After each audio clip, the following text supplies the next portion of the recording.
So with us today we have Mike Duncan, Director of Marketing with True Green Poly.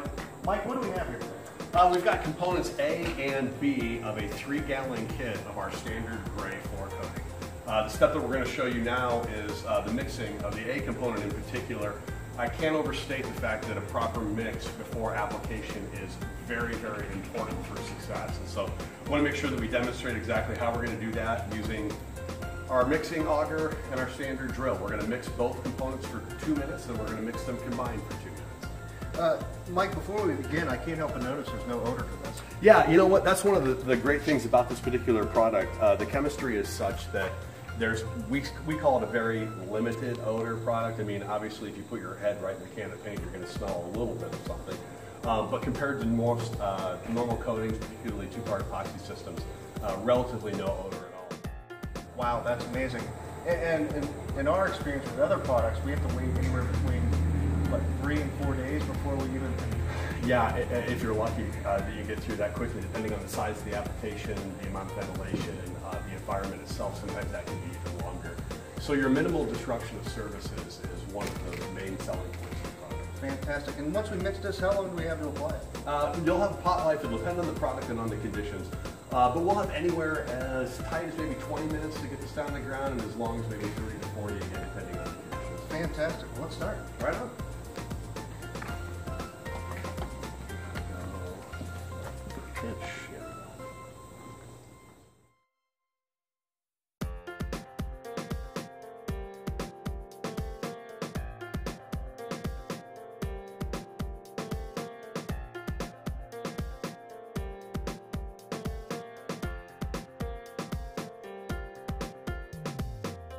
You see that this looks pretty consistent, so Mike is getting a good mix.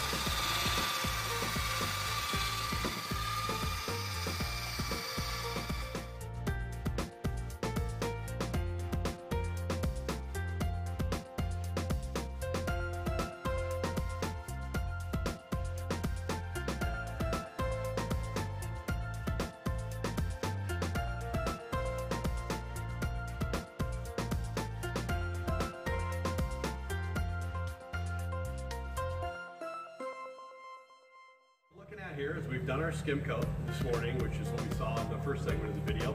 Once we got that skim coat down, it allowed us to get a nice self-prime for the product, because the product adheres to itself extremely well. So we did that skim coat, then we came back over with our base coat of the gray that you see here now. I'm going to broadcast PVC chips. I've already put a little bit of aggregate in for anti-skid. We're going to let this all sit and cure overnight, and we're going to come back tomorrow and put clear over top of the whole thing to seal us down. Well, it's all been a pretty easy process. Sure has. This is great. Yeah, if I can make sure that I spread my chips evenly and artistically, we'll be in good shape. Sounds good.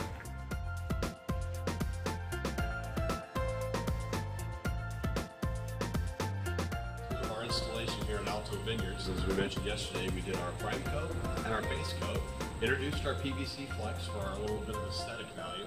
Today we're back, we're going to apply a thin layer of clear coat, lock everything down, protect in particular those PVC.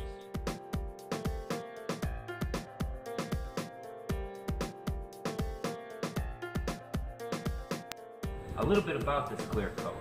We are essentially using a combination indoor-outdoor, so it will have excellent UV resistance and gloss retention, because the room that we're in is actually adjacent to an area that gets quite a lot of sun, Alto Vineyards.